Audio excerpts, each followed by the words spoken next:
Assalamualaikum warahmatullahi wabarakatuh. Bismillah, alhamdulillah, wassalatu wassalamu ala rasulillah Yang saya hormati Ibu Nuryah MPD selaku pengampu dosen mata kuliah bimbingan konseling, dan yang saya hormati teman-teman semua.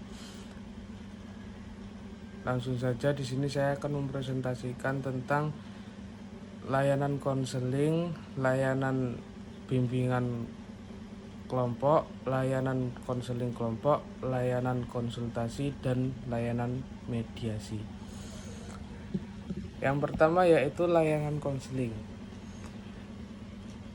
Helan menyatakan bahwa konseling individu adalah layanan pengajaran dan konseling yang memungkinkan siswa atau mete menerima layanan tatap muka atau individu langsung dengan tutor, membahas bagaimana meringankan masalah pribadi mete. Selain itu, Praetno dan Erman Amti menyatakan bahwa konseling individu adalah suatu proses membantu orang yang memiliki masalah melalui wawancara konseling dengan seorang ahli yang berujung pada pemecahan masalah yang dihadapi.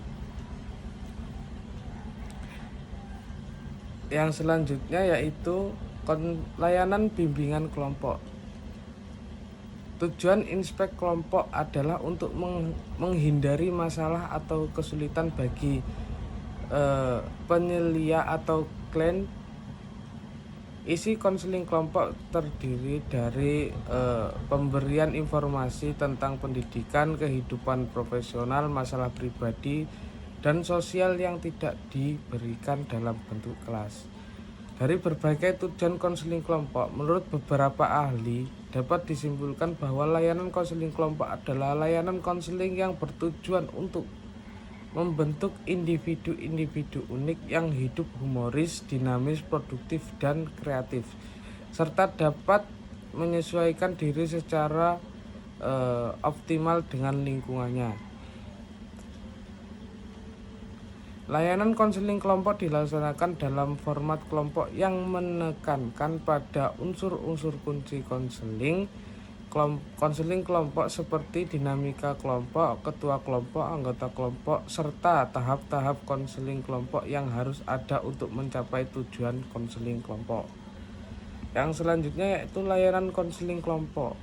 Dari berbagai tujuan konseling kelompok, menurut beberapa ahli dapat disimpulkan bahwa layanan konseling kelompok adalah layanan konseling yang bertujuan untuk membentuk individu-individu unik yang hidup humoris, dinamis, produktif, dan kreatif, serta dapat menyesuaikan diri secara optimal dengan lingkungannya. Layanan konseling kelompok dilaksanakan dalam format kelompok yang menekankan pada unsur-unsur kunci konseling kelompok serta dinamika kelompok, ketua kelompok, anggota kelompok, serta tahap-tahap konseling kelompok yang harus ada untuk mencapai tujuan konseling tersebut. Berdasarkan pendapat di atas dapat disimpulkan bahwa konseling kelompok adalah suatu proses konseling yang dilakukan dalam situasi kelompok, di mana konselor berinteraksi dengan pembimbing dalam bentuk kelompok yang dinamis dalam rangka mendorong perkembangan individu atau pembentukan individu untuk memecahkan masalah tersebut. Yang selanjutnya yaitu layanan konsultasi. Definisi konseling dalam program bimbingan dan konseling adalah proses pemberian bantuan teknis kepada konselor, orang tua, administrator, dan konselor lainnya untuk mengidentifikasi dan mengatasi masalah yang membatasi aktivitas siswa atau sekolah. Konseling atau psikoterapi. Karena konseling bukanlah pelayanan yang langsung kepada klien, tetapi melayani klien secara tidak langsung melalui bantuan orang lain. Layanan konseling tidak ditunjukkan langsung kepada siswa, melayani siswa secara tidak langsung melalui bantuan orang lain. Layanan ini menawarkan kesepakatan pada setiap orang yang terlibat untuk berpartisipasi dalam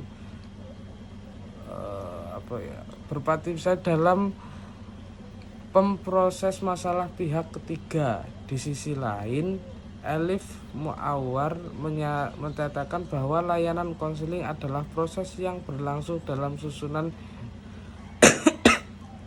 kerjasama dan hubungan interpersonal dan yang tujuannya untuk memecahkan masalah personal.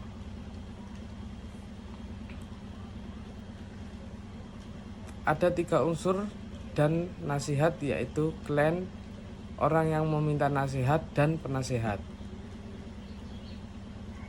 Yang selanjutnya yaitu layanan mediasi. Layanan mediasi yakni layanan konseling yang memungkinkan masalah atau perselisihan klien dengan pihak lain dapat diselesaikan dengan konsultan yang bertindak sebagai mediator.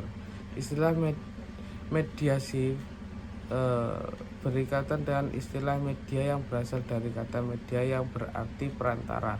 Dalam literatur Islam, istilah syarat identik dengan wasilah, yaitu yang berarti juga perantara. Berdasarkan pengertian di atas, mediasi dapat diartikan sebagai tindakan mediasi atau menjadi wasilah pengikat dari yang semula terpisah. Ini juga berarti menjalin hubungan antara 2 kondisi yang berbeda atau menciptakan hubungan sehingga 2 pihak yang awalnya terpisah menjadi terjalin. Melalui mediasi atau wasilah, 2 pihak yang sebelumnya terpisah dipertemukan untuk mempersempit atau menghilangkan jarak di antara mereka dan memperkecil perbedaan satu sama lain, sehingga jarak antara keduanya menjadi semakin sempit. Mungkin demikian presentasi dari saya. Apabila ada salah saya mohon maaf, dan kepada Allah saya mohon ampun. Saya akhiri, wallahul muwaffiq ila aqwamit thoriq. Wassalamualaikum warahmatullahi wabarakatuh.